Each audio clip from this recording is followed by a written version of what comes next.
Hello, and welcome to the Community Tech Makers and Maintainers Fund webinar. I'm delighted to be here today and to welcome you all. So today, hopefully, by the end of the session, you will be fully up to speed on the fund.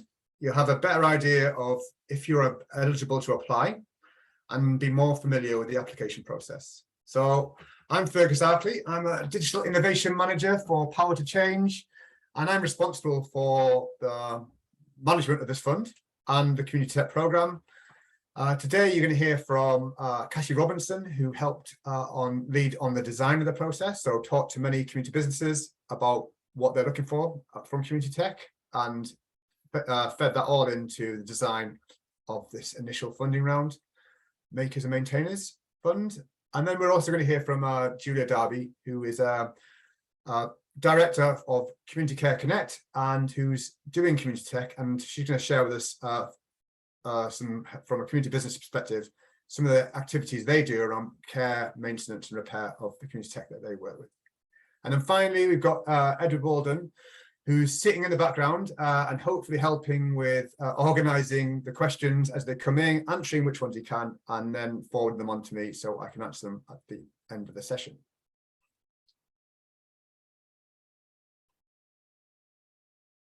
So what we'll cover today. So first of all, I'll give you an introduction to Power to Change. Then I'll introduce about community businesses. We'll look at the broader subject of community tech. And then we'll go into a bit more detail around the Makers and Maintainers Fund. I'll then invite Cassie Robinson in to talk about the design of the fund. And then again, I'll invite Julia in to tell us about a community business perspective. And then I'll run through what is actually on offer and then who's eligible. Go through the application process and then the Q&A.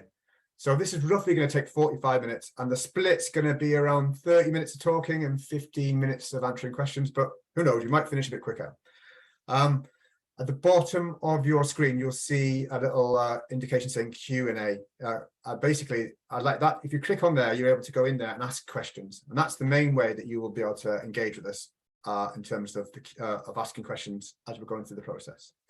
If you could make sure that you have you put your name in there or your name's correct in terms of when you record that, because then we'll be able to, if we're not able to answer your questions now, we'll be able to follow up and answer them later.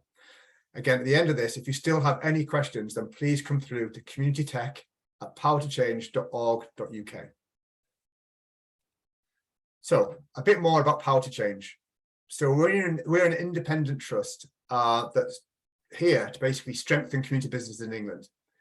So we help communities use power of community business to transform where they live. Now, we know that community businesses strengthen local communities, and we use our experience to bring partners together to fund, grow, and back community businesses. Now, we're here to support community businesses, basically whatever the challenge is. So we were established in 2015, and this is through a spend down endowment from the National Lottery Community Fund. And this was to grow the community business market. So since then, we've invested over £100 million in grant funding into the sector. Originally, we were planning to shut down in 2022, so this year, but a spanner was sort of thrown into the works with the pandemic. And the normal, resilient community business sector, whose basis is on trading, suddenly had to limit the amount of trading they could do because of the lockdowns, whilst at the same time, the demand for their services hugely increased. So what we did is we brought forward a big chunk of our endowment to support the sector through this crisis. And then on the back of that response, we were able to make the case to secure further funding. So now we've got going through to 2015. So we have a new 5-year strategy, and our vision is powerful communities, better places. And our mission is to strengthen the community business sector. And we want to do that by focusing on some of society's biggest challenges, and being climate change, digital transformation, and social inequalities. So the community tech work that we're working on really is part of that whole idea around supporting that digital transformation. So here are some of the things we want to make, some of the changes we want to make before 2025. So we want to improve the capabilities of community businesses. We want to increase the amount of funding coming into the sector. We want to continue to grow the sector, so more community businesses. We want to support new and diverse communities to participate in the sector. We want more community ownership of assets in marginalised communities. We want more community businesses to be active in more sectors. And finally, we want to support community businesses to be at the forefront of addressing the challenges we've got through global heating. So many of you be thinking, what is a community business? Well, a community business, they come in many forms. So from pubs to libraries, shops to bakeries, swimming pools to solar farms. Community businesses are creating products and services, providing employment and training, and transforming lives. They're run by communities for the benefit of the community. And they can be operated in many different sectors, from community transport, energy, shops, social care, they're pubs, they're hubs, they're across the board. And there's no such thing as one governance structure either. They can be charities, community interest companies, community benefit societies. They're very pluralistic, but they all have 4 common traits. So they are locally rooted. So this means that the business is rooted in a specific place, such as a neighborhood, village, or a defined area. This could be a ward within a city, or at a sort of that town-based size. And the community businesses should be known. They should know the people in their community, and they should be responding to their needs and making use of their strengths. So the second sort of feature of a community business is it's accountable to the community. Community businesses are structured in a way which allows the community to have a genuine say in how the business is run.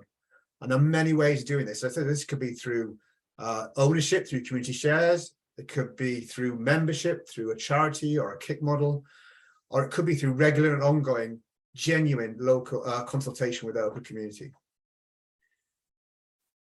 The third one is sort of trading for the benefit of the local community. So a community business has a clear trading model and is not solely dependent on grant funding. And any profits that they are generating are reinvested back into that local community. And finally, they have a broad community impact. So the products and services they provide are not restricted to a particular community of interest. So you can, as a community business, you can clearly evidence like your social impact across the wider community. So supporting people right across that community. So here are a couple of facts and some features around the community business sector here in England. So it's quite impressive. Like we've got over 11,000 community businesses. These statistics came from pre-pandemic, actually, so from 2020. So it'd be interesting to see. The new stats are coming out next month, and we'll have a better clarity on the impact on the pandemic on the sector. But I'd like to sort of point here. One of the big ones here is is that there's over 6,000 community-owned spaces. Now, this is very much a very conservative figure estimate. I think we believe there's a lot more community-owned assets within the sector. But I think this is important because when we're looking at community tech, we know about the importance of assets to community businesses. So these assets provide the base for them to trade. They're able to provide services, and they provide a key piece of social infrastructure within a place. But taking a step back and thinking about global trends, we're aware of the significant influence of digital and technology across all aspects of our lives. So thinking about that, we've started thinking about what different types of assets there are. And there is things as intangible assets. So when we think about that, we're talking about, IP, different kinds of data, software. And actually in 2017 was the first time that investment in intangible assets overtook investment in tangible assets. So that's there's more investment going in across the economy into sort of intangible assets, so software, IP, rather than land, building, roads, etc. So taking that into mind, we know how important that physical assets are to community businesses. We really wanted to know how intangible assets and what the role community businesses played within the digital economy, and what could be their potential role going forward. So with this in mind, this triggered us to look at doing some research. And not surprisingly, that research sort of confirmed what we already knew about the makeup of the current digital landscape. This is dominated by a small number of really large tech companies. 90% of them are based in either the USA or China. And although they provide the sort of basis of the majority of our sort of digital existence, they create and exacerbate a range of issues, which can include, lack of competition. There's issues around biased search engines and algorithms. There's privacy issues, poor working conditions, extractive practices where, values taken from a community or from a place and then gone, then it's taken away to the other side of the world. And, when we think about social media platforms, they can create this toxic environment. And through this research, we also found that, the digital landscape is particularly challenging for community businesses. And this is because most products are not fit for purpose. They're designed for a very specific business model of scale and replication. And a lot of the time, they don't align with the values that communities hold true. And also, they can be really expensive. So when you see the sort of the sort of cost of implementation, it can make it really hard for communities to make the case for that digital investment. But also from this research, we were reassuringly, we found that there was a bottom-up response, and that we were seeing that community groups were responding to the limitations of the current tech offer and producing tech solutions that meet theirs and their other communities' needs. So basically creating community tech.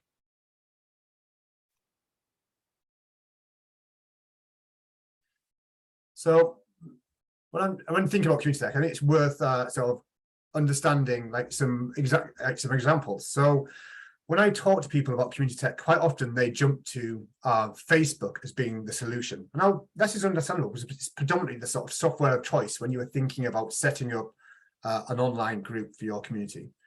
But you can create a community on community tech. You can create a community on Facebook, but Facebook is not community tech. And I'm pretty sure you're all well aware of some of the challenges that come from something like Facebook. I mean, based on the sort of the bias and attractive algorithms, where it's basically set up to get maximum attention and then also extracting as much of your data as possible. It's a very closed system, it's not very accountable in any way. And it's sometimes unsafe. This comes from negative content. This could be through fake news. This is full of scams. I mean, the list goes on. But we found a genuine sort of community response to this. So there's, I'd like to sort of tell you a bit about an organization, a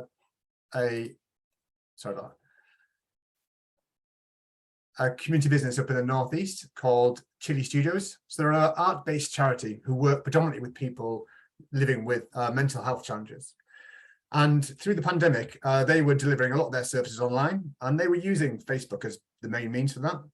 But what they found is actually that the Facebook was actually causing more challenges for their clients through its toxic atmosphere. So through the impact of going on there than was needed. So they came up with the idea of let's do something ourselves. So they developed their own platform called Canny House, which is based on the values that they hold true, which is about sharing kindness, about collaboration, and about helping, so making sure that everyone who's signed up there for the right reasons. And it's a great example of an alternative and about how community tech can be an alternative to big tech.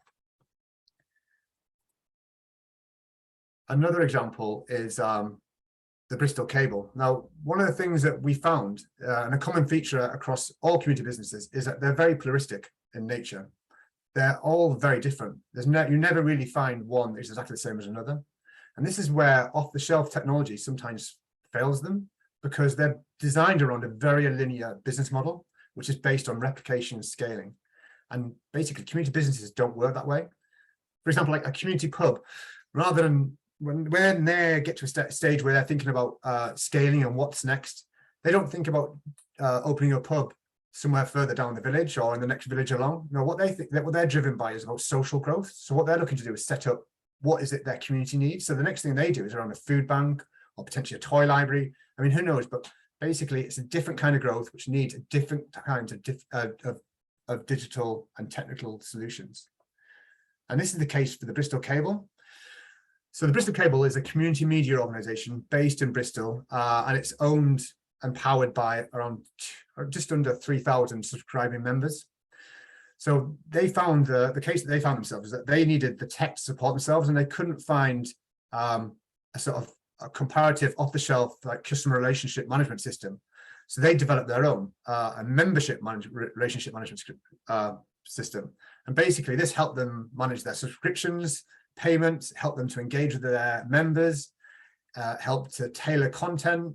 Their members were able to contribute like news articles, but more importantly, it helped with their governance and democratic inputs. They were able to hold polls about their strategic direction. So at one stage, they asked questions around should they be focusing on cultural or have a more news editorial. And I suppose more important as well is that they were able to, for them, is they were able to preserve their members' privacy by keeping all their data in-house rather than having to put it on a third-party platform. And this actual solution that they developed is now being used by many other independent newsrooms across Europe. So this is an example about how sort of one small solution for a community can be scaled and taken further in other places. So the term community tech means that we feel it means like hardware and software that delivers a benefit to a community group in which that community group has authority to influence and control. Now, community groups can sort of obtain this influence in many ways, and that could be through direct ownership. It could be because they're creating it, or they have other sort of forms of governance authorization over that piece of technology. Most likely that most community tech solutions may not be as pretty or slick as their corporate alternatives, but what they will do is solve the unique challenges that community groups face, and they'll ensure that they provide accountability. So community tech is about community power. It's about the transfer of power from big tech to communities and allowing communities to hold that technology to account. It's about community ownership. It enables communities to create and own their own assets. It's about building a fairer economy. So it's about delivering benefits to society rather than profits and value being taken off to shareholders. And it's about sustainability because I think it offers more maintainable, repairable, and climate-friendly technologies. So at Power to Change, you know, we really we've got an ambition to have we've got a 4-year program, and as part of that program, we really want to expand the field, and we're doing that in many ways. So we're looking to do a lot of research. So we've got 2 reports out there recently. So one's the case for community tech, and then please go and visit the next one, the newest one, which is about people, connected people and places. We want to bring more funding, more partners into this space. We want to bring more funders in to help support this vibrant field. We want to set up a vibrant community of practice, and to do so, we want to engage community businesses in many different ways. So the first of our funding rounds is the makers and maintainers, which I'm going to tell you a bit more about in a minute. But we're also looking to do some other funding rounds. So in the first half of 2023, we're going to open up a new round around open inquiry. So this is going to be inviting community businesses to think about new kinds of technology that they want to develop. And then the latter end of next year, we're going to think about ecosystems. So how can different community businesses work together to consider what their shared challenges are, and then to develop tech to deal with them. So the Community Tech Makers and Maintainers Fund. Okay, the headline of this fund is it's for community businesses from England who are already working with community tech. Now, a key feature of this fund, unlike the majority of funding that we've done previously as Power to Change, is that it's not about supporting new tools or solutions or about a specific piece of tech. The fund is targeted at supporting the teams that are building and creating community technology. And it's a contribution to the costs associated with the maintenance, care and repair of existing community tech. So the program is going to focus on care and repair, and it will run over 2 years. And this program will provide a set investment of £40,000 to be used to create and curate community technology. So we know in order to focus on developing and growing the sector, many tech practitioners need assistance to relieve the short-term pressure, enabling the small teams that they work with to look beyond the day-to-day. So in supporting the business as usual, we feel that this will be able to unlock the capacity and more innovation and forward planning, and will help build resilience measures within community businesses. At this stage, I think it'd be good to introduce you to introduce Cassie and bring her in, because Cassie's helped us to design this fund. And she's done that through speaking to many different community businesses and understanding what their needs were. So Cassie, can you tell us a bit more about the design and what your ambitions were with the fund? Yeah, hi everyone. Thanks, Fergus. I'm conscious I think we've only got 8 minutes left, so I won't take up too much time. Sorry, Cassie, we've got till sorry, Cassie, we've got till 1:15. Oh, sorry, I thought it was only past and only 30 minutes. Yeah, so I mean, I think Fergus has done a pretty comprehensive job really of talking about what the fund is. Myself and Careful Industries, Promising Trouble, have had a lot of conversations with different people working in communities who are likely to be relevant to this fund. I think it's worth saying that we see this as like the first round of something. As Fergus said, part of the work going forward for us is to try and bring more resource into this space. And if we want to really create meaningful, viable alternatives to big tech, we're going to need to have a lot more resource. So this initial fund has been designed really to meet some of the immediate things that we heard existing community businesses and community tech say that they need. And that was the kind of maintenance of things that have already been created. So I would say the first sort of round of this fund is it kind of is most suitable for those that already have something in existence that they're trying to maintain or grow, and it's been really hard to get funding to do that. That's kind of quite specifically who this is for. And I guess that we've chosen to start with that because we need some of the current community tech to survive. And so we have kind of things to share and point at as a way to try and bring more resource into the field. You know, we've heard lots of other things about a more place-based sort of ecosystem type of funding.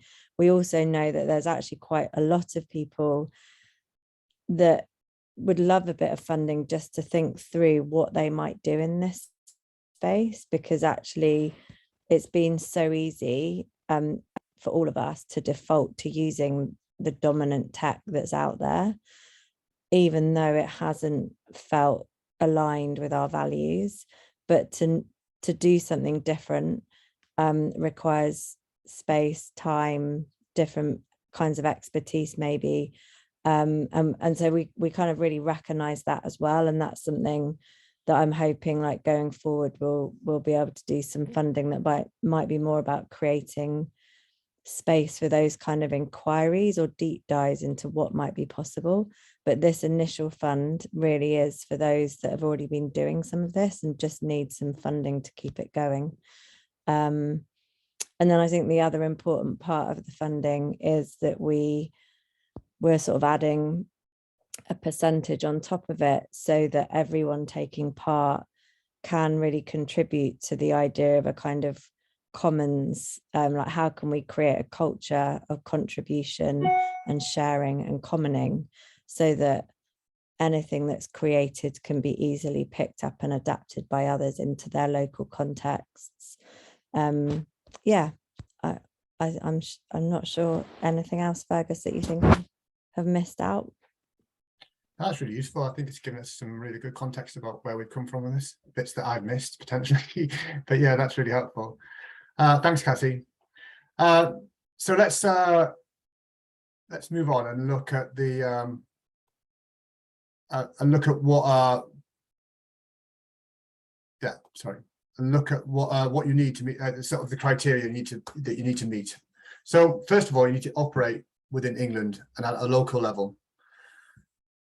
So this is within, as a community business, you will be you'll be focused within a local place, and you'll be able to articulate what that place is. So you'll meet the 4 features of a community business. So locally rooted, accountable, trading, and wide community benefit. So you need to be incorporated. Okay, so that can be in many different forms. So it could be charity, community interest company, it could be a cooperative, but you do need to be incorporated. You need to have a charitable purpose. So you don't have to be a charity, but you need to sort of align with a charitable purpose, because we're a charitable trust, and in doing so, any funding that we provide needs to go towards a charitable purpose. So there's many different charitable purposes. So it could be like relief of poverty, it could be community development. There's plenty. So please have a look at those and then align which one you feel best suits what you do. So you need to be operating for the public benefit. So your activity, so basically benefits that need to be for the public rather than sort of private benefit. You need to be currently working with existing community tech. So this is for organizations that are working with existing community tech. So if you are thinking about ideas around, actually, we want to develop a new piece of tech, or you're not doing it just yet, this is not the fund for you. Please wait for the next fund or the open inquiry. That would be a lot more relevant to what you're looking to do. And finally, just keen to work in the open and collaborate with others. So what's on offer? So basically, so for the first round of funding, it'll be expected to make 10 grants of around £40,000. Everyone will receive the same amount of money, and this is to run over 24 months, so January 2023 through to December 2024. And the funding's there for to support repairs, day-to-day maintenance, resources to plan an effective and pilot maintenance. It's about experimentation, and more importantly, it's about collaboration and helping you to sort of free up the time to then work with others and find out what others are doing and thinking about how you can work together. So like things you can spend the money on, so staff costs, so these can be volunteers or getting contractors in. It can be development work, it can be for upgrades and purchases. With upgrades and purchases, we would hope that any purchases of off-the-shelf commercial products are only made if they're able to be adapted, or if they're essential to make your piece of tech work. So, but if at any time you're in any doubt, then please ask. It could be for transport, utilities, equipment.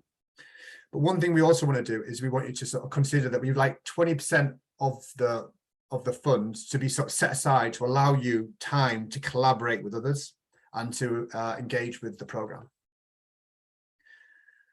So I'd like to introduce Julia. So Julia, are you there? Hi, yes, I'm here. Hello. Hi, Julia. Could you just, so Julia is, runs Community Care Connect, and which is a community tech solution. And I think it'd be really useful to hear from Julia about some of the sort of activities that you do, which on a day-to-day basis, which would be covered under this fund. So what sort of maintenance activity do you do?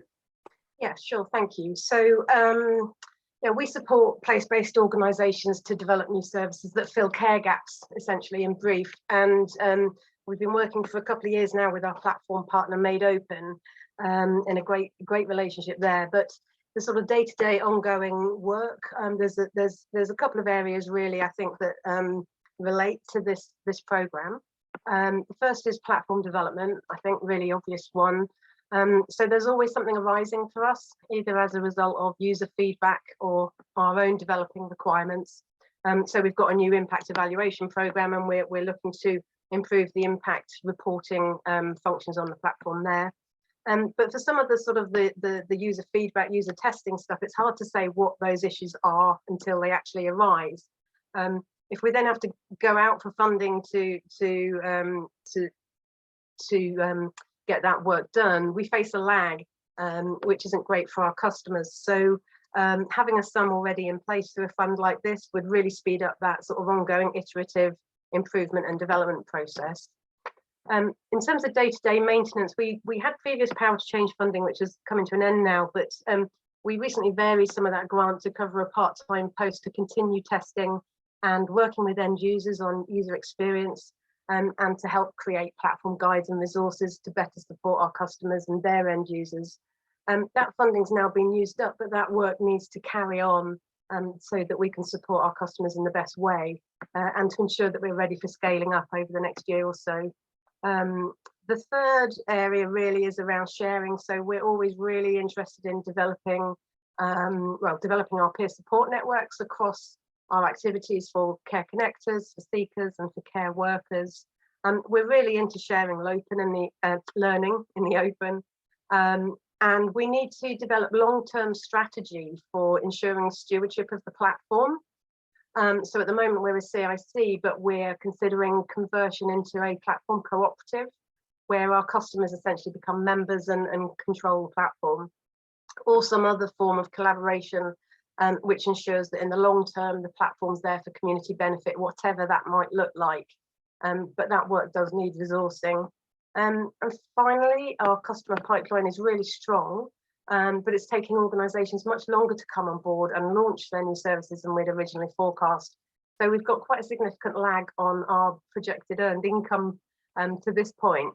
We'd expected to cover those above costs through earnings, but instead we've learnt a great deal about what some of those blocks to progress are for our early adopters.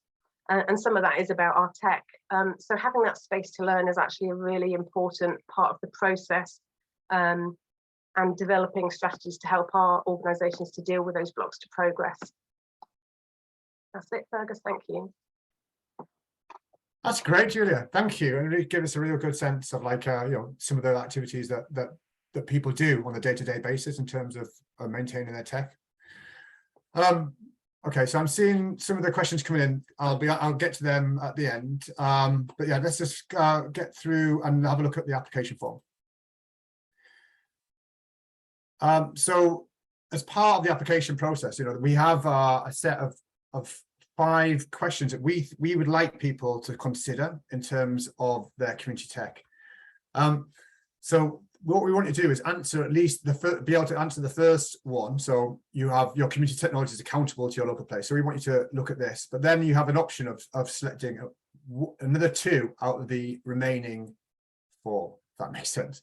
So answer number 1, and then we'd expect you to be able to, you have a choice of which one is most appropriate, and you can answer up to 2 of them. That'll become more clear when I go through the application form. So who can apply? So the application, so basically the application window is open. It opened on the 6th of October and it closes on the 4th of November. I'm aware that it's quite a short application window of 4 weeks. So hopefully, we're ahead of the game here, so you can get that application in. You can make your application online, so that if you follow the website, go to the website, you can see how to do that. But you can email communitytech@powertochange.org.uk if you have any specific questions about your application. So applications will be assessed over November. It's not postnatal, the assessor, but potentially an assessor may reach out for clarifications. They will email to discuss best form of communication. So do you want to talk to them? Do you want to do it by email? We'll work that out. And then before the 12th of December, we'll let you know the outcome of your application. The grant will run from January 23 to 24, and each sort of year, calendar year, you'll be paid 20k, which then so the next year will be dependent on satisfactory progress returns. And then in February 2023, we will hold an initial session to bring together the 10 grantees to start to explore how we build a community of practice together. So let me just run through the application. So the first thing that you will see in the application is an eligibility checker. So this is a list of yes/no questions. And basically, you need to address this is to make sure you're eligible. Basically, if you're a community business, you're incorporated, and you're based in England, right? So if you answer yes to all them, you're able to go through the application. If you answer no to any of those, then really the fund is not for you. So it's I would recommend that if you do answer no, ask a question about it rather than going through to the application, because it would be most likely that you probably weren't eligible. So then we go into a set of questions around your organization. So these include when you're incorporated, your governance structure, which sector you work in, where you operate. We then move on to some questions around equity, diversity, inclusion. So we'll ask you about the leadership of your community business and the representation and how that reflects the makeup of your community. We will then also ask questions around the services you provide and how they're targeted against certain specific groups. We then ask about community business questions. So we'll just ask you 4 questions around demonstrating how you're locally rooted, tell us about how you're trading, how you're accountable to your local community, and how you do broad community impact. I mean, some advice about this is think about bullet points, make it a lot easier. So think about what is your area, how wide do communities recognize this, and maybe talk about if you've got estimates about proportions. So like how many, so especially on trading income. So like how much of your income is from trading, how much of it is from trading from your local area. And then thinking about how you involve local community in decisions. This can be done in many ways. It can be how do you get what's the makeup of your board? How many of your local board are local people? How many are volunteers? What's the proportion of your staff coming from your place? And highlighting any sort of relationships you have with the local community and how they can influence your decision making. We then go into the program assessment criteria. So this is what I mentioned before. So you need to answer the first question, and then you have a choice of 2 of the next from questions 2 to 5. So you choose which one of them are most appropriate and answer those. And then we're on to the last sort of open question is around the grant request. So what we want here is for you to tell us, is an opportunity to tell us about what you want to achieve over the next 2 years. What are your ambitions? So we want to hear your thoughts about how you could use the fund, but this is just an outline which we know might change. But in this section, it'd be to include the sort of salaries you want to cover. Maybe you want to work out what proportion of that of the salaries you want to cover, and about who in the team those salaries will be of. It might be about the contractors you want to use, any hardware you want to purchase, any licenses. So it's just about an idea. But like I say, this is just giving us an idea of what you might spend the money on. That might change over the years, and this funding is fully flexible in that sense. I think this is for me. I think this is one of the most important questions, and one you should really focus on. It's trying to get us to understand what are your ambitions and what you're going to do. And then we go into the due diligence section. So we'll first of all, we'll ask you numerous questions about the sort of policies you have in place. These could be your health and safety, if you've got privacy policy, fraud, conflict of interest. And basically we're asking these questions because we need them, and if you haven't got them, that's not a problem. We can help you to get them. So it's not a yes, yes I've got them, or no I haven't. If you haven't got them, we can provide templates and help you to get them before we can as part of the grant making process. We will, if you have got safeguarding policy, we will ask for you to upload that. We then ask you to submit your most recent filed accounts and management accounts. And finally, we'll ask you some questions around subsidy and state aid. So this is because basically power to change grants qualify within the definition of subsidy, and we must abide by UK Subsidy Control Act 2022. So what we'll ask you is if you have had any funding previously in the past sort of 3 years that could be registered as subsidy, and then we just basically ask you to record them, and that helps us and you to then manage your subsidy risk. Okay, so questions and answers. So it's been a whistle-stop tour. So thank you for sticking with us so far. I'll just have a look at some of these questions here, and then I'll read them out and then try and answer them. So a lot of the questions so far have been from organisations which are delivering community tech solutions. So they're national organisations or larger organisations which are doing community tech, but do not meet the community business definition. So this fund is specifically for community businesses. That's not to say that the work we're doing, the wider definition of community tech does cover larger organizations, but this specific fund is for the community business and that very place-based perspective. Now, going further down, like in future rounds, we will be looking to expand that. And also, one of the key things is we want to bring in other funders into this space to then bring other funds in to allow us to then expand the people that we can work with.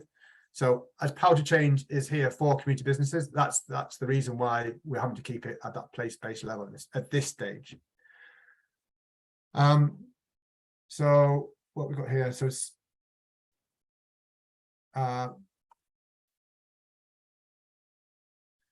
so we've got some, again, I've got a question here around it's from Friedel, which operates across the UK to help people hand in unwanted items. So again, we sort of can see how that is community tech, but at this and we want to involve you within the wider field, and in the field building activity we do, the community of practice, such like. But in terms of this fund, you need to be a community business. Hey, Fergus, Edward, can I cut in briefly? Please do. Are you able to just making sure you can see under the Q&A that there's 2 open ones that I've marked? All right, sorry. Because I thought those would be quite good for you to answer. Thank you, Edward. So from Sorrel Parsons, so can we be considered if our community website platform is available and useful and accountable to multiple place-based communities across the UK? Unfortunately, unless you are based in a community and you're a community business, then unfortunately for this round, you won't be eligible, even though that your tech is at that infrastructure level and supporting different communities at place. So we are supporting that bottom up community business through this fund. And then the second one from Sam Rowe. So our tech team includes software developers as well as our web designers and our manufacturer. We need to re-engineer our hardware to make our product cheap enough to be replicable. Will this mean engaging with a new team to do this? To what extent is this disparate set of volunteers, contractors, and cooperators seen as a team to be invested in, particularly as we need to find other specialists to do the work? So I think, from my sense of this, is that you will be talking about your immediate team, who you've got, but then, so when we're asking you this questions around the team, so who are you working with now, rather than thinking about who you're going to work with in the future. But that question that I touched on about what you're going to spend the money on, that's when you might want to start talking about, actually, we want to be bringing some new skill sets, and these are the sort of people we might approach. And again, we're well aware that that might change over time. So they're the 2 open questions. I will go back to these questions and I will have your emails. And if there's any questions that haven't been picked up sufficiently, then I will then follow up. Again, please email us with any additional questions to communitytech@powertochange.org.uk. I really appreciate your time for listening to us. And yeah, I'll bring the webinar to an end. But yeah, good luck with everyone who's looking to make an application.